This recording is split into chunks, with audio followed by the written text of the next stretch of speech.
Monarch is building the future for those interested in one wallet that consolidates the best services and functionality into one simple and easy-to-use app. Monarch will empower users to control all aspects of their financial kingdom from the palm of their hand. You may have heard the phrase, not your keys, not your crypto. With Monarch, you own your keys and seed, meaning you own your crypto. With Monarch, you can store, receive, send, swap, buy, sell, and earn interest on your crypto, track your portfolio, the news, the market cap, and more today. We're constantly adding new services and updates too. Learn more today by visiting monarchtoken.io or download the wallet for free today from Apple or Google.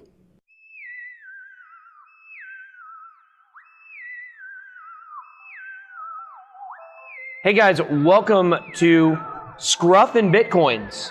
Yeah. Scruff and Bitcoins. As you can see, he's shaved off his beard, so it's a tough calling the podcast beards and Bitcoins these days, but... Well, it's going to be coming back in. We'll talk more about the beard in a second, but we're joined today by Quinn from Mid-Earth Crypto. Beard present, okay, yes. Yeah, someone got the memo. Yeah. I'm actually coming in last place on the beard right now, so very disappointed. So I was in the mirror, and I was trimming the beard, okay? And it was just itching a little bit, and I got a lot of white in it, and I was just like, you know what? I think I'm gonna cut it off. And my wife was like, why would you possibly do that? And I said, I don't know. After 10 years, she's never even seen me without a beard. So she doesn't even know what I look like. And I'll tell you, when I ended up doing it, she was very disappointed. So as we all were. Yeah, shout out to my wife. I'm really sorry, honey. I'm trying to grow it back quickly. But we will be back to full beard status by next week. Great. Are we doing No Shave November? Absolutely. That's actually a good idea, right? I mean, It starts tomorrow or the day after? November 1st, so Movember, and the root cause behind it is, I believe, prostate cancer. Oh, really? I didn't. Yeah. I got it from Joe Rogan's podcast. Yeah. Yep. So Movember, the whole thing behind it is supporting prostate cancer because one out of probably like 4 of us get it. Okay. Yeah, well, that sucks. Check. And I don't have it. I don't have it. And you don't have it. I haven't checked lately, but I feel like I'm pretty good. So it's the other guy. And you don't have it. Yeah. The other guy. So that means... You. Sorry about that, guys. Really sorry. I hate to break the news to you. So 1 out of 4, and us 3 don't. So may want to go get a prostate exam, guys. Big beard status. Big beards. Okay. Big beards. all right, I like it, yeah. Oh, I gotta hold it Yeah, close. you gotta hold it He gets close. on to me like that. Yeah. So we're here in Las Vegas for Blockchain Week, World CryptoCon, Litecoin Summit, Coin Agenda, World CryptoCon, DevCon, WWC DevCon, whatever they call it. We're here for the whole week. All the companies, we're doing it. And, it's a very exciting time. It's in Vegas. It's big, a lot of fun. What are you looking forward to, Chains? Seeing some of the speakers. Typically don't go to sessions, but I may check out a few sessions today just to see what's going on. Kind of, get in touch with our friends that are here. That's one of my favorite things of coming to conferences is seeing the other people that, are on Twitter and personalities on YouTube. And they're like friends now. So it's good to come here, hang out with you guys. I always like seeing my friends, my good friends. Have I made it to friend status yet? I woke up with him on the floor of the hotel this morning. We're definitely friends. Oh, yeah. Last night was a fun one. Oh, yeah. It's always fun. I like how the market reacts to these conferences sometimes. How we have like the pump lead up to these conferences and it makes no sense really. I guess it does make sense because of the China thing, but it seems like it happened in April too with consensus. It just for no reason. And with Bitcoin 2019. Definitely. Yep. That's when we had the biggest pump of the year. At the time of recording this, we're down a couple percent, 9,100. 9,100. Okay, let's still, better from 74, 75, right? Yeah. So what else, guys? What are you looking forward to as far as after the conference? Are we going to see a follow-up pump or pullback? Many people that I've talked to believe that we're going to go back down again before we go up, maybe to the 8,800 range. That's the number I keep hearing. I do think that could definitely happen. I'm 300 away now, right? Yeah. So I feel like we could almost be there, but one thing that I've been doing to keep my interest in cryptocurrency is leverage trading. So I've been doing a lot of leverage trading lately, and I've done very well at it, and I'm a beginner. I've got an indicator that I use that works really, really well. But I think that's one thing when you leverage trade, and people think leverage trading is degenerate gambling, and the way I do it honestly is Kind of is. But there are ways to do risk management so it's not degenerate gambling and things like that. But that's one thing that I found for me when this market is really kind of stuck, that I can trade the tops and the bottoms and not have to worry about the huge moves. And it keeps my interest in cryptocurrency because we've been doing this for years now, and we've been in a bear market for years. I mean, people do think right now we could be in a bull market. We definitely were bullish earlier this year, but we understand the price gets boring sometimes.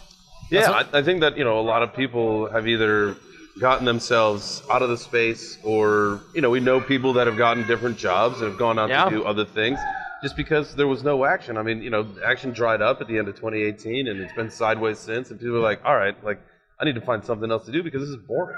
I went to the dApp space because I was bored. I just wanted to play games or gamble or something to do something with my crypto because the charts were, I don't know, you didn't get the fix, or at least I didn't. So I get the leverage trading, but it's just dangerous too because I got liquidated for sure playing on BitMEX last year. Just, you want to learn, you cut your teeth, and then all of a sudden I'm half a Bitcoin gone, and I'm like, oh my God, what did I just do? So. Well, it can be dangerous. And a lot of the ways, like I said, I do it is very dangerous. I use 25x leverage, like I go crazy. But if you have a responsible outlook on it and you do proper risk management, so the group of traders that I work with, they only, which I don't listen to them, but we're only supposed to be using one. You're only supposed to be DYOR. Yeah, DYOR. You're only supposed to be using 1% leverage, or not 1% leverage, 1%. Bankroll.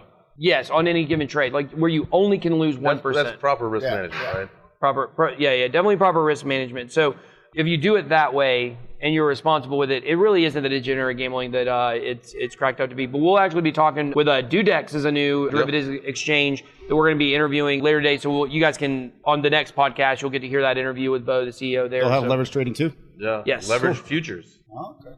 Like perpetual swaps. Gotcha. Okay. Lot of good stuff coming. So obviously there's a couple monsters in the space. Bybit is what I use right now, but Dudex is definitely one to put on your radar. We're in talks with them, maybe about doing some stuff with the podcast. So very excited to talk to them. Are there any speakers or, panels or any kind of topics you guys are really interested in while you're here? Ooh, that's a good question. I wouldn't actually know because I haven't looked at the schedule yet. Ron Paul was one. I wanted to hear what he had to say. I guess the name just drew a lot of attention, but was he here for Likecoin Summit? Yeah, he was here the day before yesterday. So that was one. I feel like we've kind of seen everybody pretty much. Maybe there's Caitlin Long I would have liked to meet. Ben Askren was here. That was kind of cool that we got the athlete side of the equation come into play, and Likecoin's doing a good job with that. And he just picked up a sponsorship. He did with eToro. Yeah, that's right. This morning. So eToro's, it's like, I don't know if eToro's coming into the space is the best thing for, crypto, but it's going to put eyes on it. So that's great. Yeah, well, eToro is a crypto platform. Not originally. Yeah, so eToro is actually, they don't just do crypto, but it is a pretty new company. It is a crypto company, but in Europe, they're actually able to also do stock trading and other kinds of markets. In the United States right now, they're only allowed to do cryptocurrency. So eToro is definitely an up-and-coming crypto site in the United States. I kind of see the future of crypto exchanges in the United States. I really see Binance US and eToro really battling it out. And they're both working towards getting more regulation set. Like Binance US right now is only in 39 states. There's 11 states they're not in. eToro, I'm not sure what the number is, but I think even in the number of states they're approved in, they still have limitations that maybe differ, between they don't have the stocks. states. It's only crypto then. Well, you could, if you go into their platform, you're able to track stocks and you can use tools for stocks. But right now, you can't actually trade the stocks in the United States. I think, maybe if memory serves me correct, which as we know, most often it doesn't. He's been wrong a couple of times. I've been wrong a couple of times, which is really sad for me because I'm usually not wrong more than once in a year, and I've been wrong a few times on this trip, and it's really been devastating for me. But I think by the end of the year, they hope to make some progress on that. Cool. So we'll have to see. So eToro and you think we'll see more athlete sponsorships like that? Well, we have obviously Ben Askren in the UFC. We have Spencer Dinwiddie in the NBA. We also have a few NFL guys, of course, the most outspoken being Russell Okung. From the Chargers, yeah. He wants to get paid in Bitcoin, doesn't he? Yeah. So a couple interesting things going on. Spencer Dinwiddie is trying to tokenize his contract. I love this concept. It's awesome. I did a review on it. It's not even using the contract as collateral because he's going to lock up $9 million in equity with 1 million in Bitcoin, 1 million in gold, and then 7 million spread in stocks before he does the actual change or the offering. He's going to offer 90 tokens at 13.5 million valuation with 9 million secured before it ever happens. So it's not he's already collateralized the debt offering for the future debt offering, and it's not going to be tied to the contract, which it's really cool. I mean, so he's got that going on with Russell Okung. He's talking about wanting to get his contract in Bitcoin. He actually had a Bitcoin conference in LA a couple weeks ago, maybe 2 months ago now, but there's also a few other NFL players. Richard Sherman is really? one. Yeah, Richard Sherman. He he got in kind of the same way that 50 Cent got into Bitcoin. 50 Cent started selling, his records or merch, whatever, for Bitcoin. He cashed a bunch of it out and he made a ton of money on it. because he was taking it when it wasn't worth much. So he had made a fortune on Bitcoin, and then Richard Sherman did the opposite. So Richard Sherman started taking Bitcoin on his merch site very early, but he was taking it all out and he was cashing it out immediately. And so, but he was doing this pre-bull run. So what happened is the amount of money that he held from selling his merch would have been worth, millions of dollars. Like I don't know the exact number. Maybe it wasn't millions, but it would have been worth a whole lot more than it was in cash. In cash when he first accepted it, and that really kind of like what happened with me when I sold early in 2014. I was like, dang, I sold so much, it would be worth so much more down the road. I wish I would have known. And so he has the same approach with Bitcoin. So he's not as outspoken about it, but there are some interviews where he's talking about it. Also, Matt Barkley, who's a backup. I think you're going to see individuals as a whole new asset class, like not just athletes. Like, ooh, that's interesting. It'll be artists. It could be political figures. Tubers. You could have tubers, journalists. It could literally be anything that people think has a future to grow in net worth. So right now it's going to be Spencer Dinwiddie and his contract or his ability to make more money because he's a young rising athlete. But eventually it could be young singers or and it could be young mathematicians that we believe are going to be the key to the future. It's exactly what it is. Crowdfunding the success of someone's come up. Exactly. Yeah. Or just an individual and make that a new asset class. Wow, he's really smart, or wow, he's really talented, or wow, she's really great at this. I want to support that to a future success and then make profit. If they, I should profit if I support them, and they can profit obviously from my help. That I love the idea of there. I see that kind of being a slippery slope, though. A little bit, but here's where I thought it would even get better. So imagine this. Imagine you sell out 90 pieces of your contract in your Spencer Dinwiddie.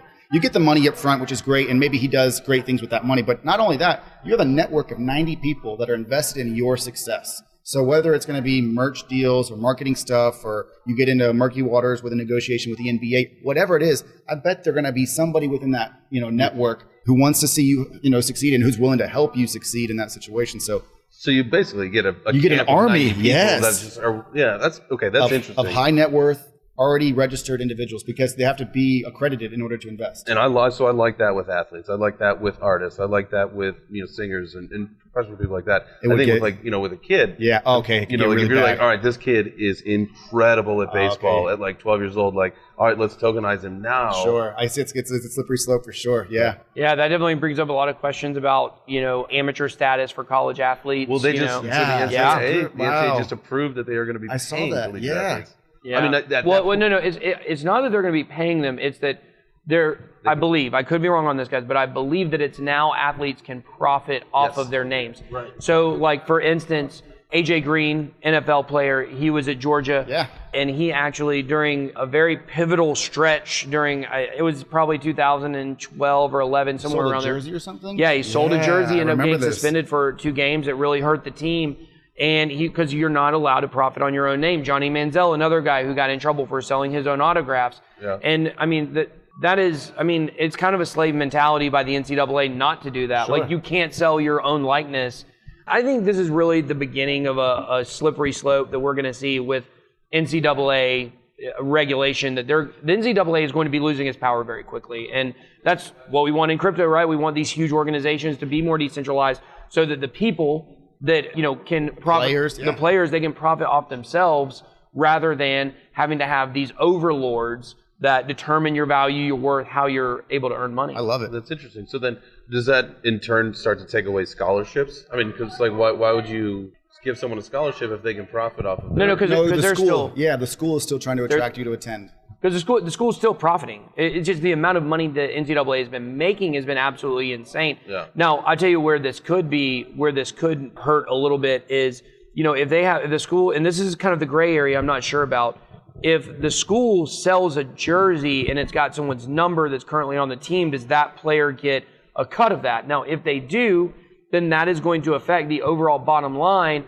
of the college and of the NCAA. Now they got to start paying out on that. Exactly. So what a lot of people don't know is that the football program at most colleges funds the entire sports program. Oh, 100%. Yeah, and you know this because you're involved in the NCAA. It's either the football team or the basketball team. They pretty much pay for everything else. They pay for everything else. I mean, most sports lose money for a school. Now the NCAA, just so you know, the NCAA owns basketball. They own the rights to all the basketball. Like March Madness, they make like 98% of the money that they make, of the billions of dollars that they make, comes in the month of March and it's from basketball. The conferences own football. So the NCAA makes no money on football. It's all owned by conferences. Yeah. So what we could see is, I don't think we would see a reduction in scholarships for football players or basketball players at a school like Kentucky or North Carolina, but with the other sports, that could be the women's rowing team at Maryland University. Like, it could get affected because the overall bottom line. Because when you're talking about these margins, I mean, let's say they're only having to give up 1% of what they're bringing in right now. That 1% is actually a huge amount of money, and it's going to something's going to get cut somewhere. Interesting time. I like the idea of breaking the wheel altogether and like this new technology. Break the wheel, I love it. Yeah, and have the NCAA just not exist anymore because they're obsolete. If they can't keep up with the technology, it would be better to let direct interaction and competition happen between players and whoever wants to invest in them. I mean, it's going to lead, it's evolution. It'll lead to better players and better people because people are just going to continue to invest in greatness. And that's why this Spencer Dinwiddie dispute with the NBA, because the NBA told him he could not tokenize his contract. And he has been very adamant about they are wrong on this, and I am going to tokenize it. He said, it's actually not their call. I can do it if I want. I want their blessing. And so we're going to talk and we're going to try to get it straightened out. There's virtually no way he's not going to win this because it's his money. So, this case is going to have reverberating effects on the future of tokenizing contracts for sure. So I think sports and music is the doorway for cryptocurrency to get into the mainstream, I believe. Also, I think, Facebook and bigger tech companies have a role in that. But when it comes to gaming, sports gaming, as much as I don't like gaming, I know that is a huge gateway into the whole crypto, into the technology space. But even that being said, think about this. If the biggest video game, let's say Fortnite, said they were going to start accepting Bitcoin, like that would be huge. That'd be really big. There's a lot of players out there that play Fortnite. But what do you think would have the bigger impact? Them saying that, or LeBron James saying, cryptocurrency is the future, I'm going to invest in Bitcoin? And why I say that is, I know you're going to dispute me on this, but it's the demographic of who they're reaching. The Fortnite demographic would be reaching mostly early 20s, teenagers. Their parents buy a byproduct, but if your kid plays Fortnite all the time, you probably hate it like I do. But when it comes to someone like LeBron James, he's able to reach a wider demographic that actually has money to invest in cryptocurrency. So maybe with the James scenario, you get a quicker pop, but with the Fortnite scenario, 100%. It's a low. Yes, in the long term, you're going to have huge adoption. I agree with you on that. People come up, but as they get older, they're used to it. They've engaged the whole life, so they're comfortable with it. So but what has the bigger one pop impact that can help us immediately? It would definitely be a huge, if Grand Theft Auto or World of Warcraft or Fortnite announced, hey, everything in the game is based on Bitcoin now, the transaction, there's no coins, there's no any in-game currency, it's just crypto. I think you'd see a flood of money. If they said just crypto, but that wouldn't be or just Bitcoin or just just Bitcoin even. No, just having the option. Okay, yeah. But we're not going to see any huge games turn down cash right now. That's not going to happen, guys. That's not realistic. So the only thing they could do would be like add an option where you could use Bitcoin. Additionally, now there was actually a way that Fortnite assets could be purchased with Monero, and it during maybe about a 1 month window, and then that ended up getting shut down, and that actually was harmful. But the only people that really knew about it were people already in crypto. But of course, it's Monero, not Bitcoin, so not quite the appeal that Bitcoin has. Maybe on a fundamental level you might like it, but not. Did it have anything to do with the privacy aspect of it? Actually, I can't remember exactly why it was, but Fortnite came out, and I think it was a third-party access point for buying things on Fortnite. It wasn't official. They were just kind of. It wasn't official, but But just like a lot of stuff in crypto it was floated out like an official partnership. Sure. And so when Fortnite got wind of that, Fortnite was like, no, and then they killed the whole thing. So that was probably about a year ago. I've never even seen Fortnite. Have you not? Out of that EA Sports like 2 nights ago, they had a big thing, but I haven't. My kids, all three of my kids play it. Was there was a big gaming tournament, right? Yeah. Seems like it, so a bunch of nerds there for sure. Nerd alert. Boom. So overall, pretty cool wrap up to the event. I'm excited about the tokenized contracts and what China's going to do. So yeah.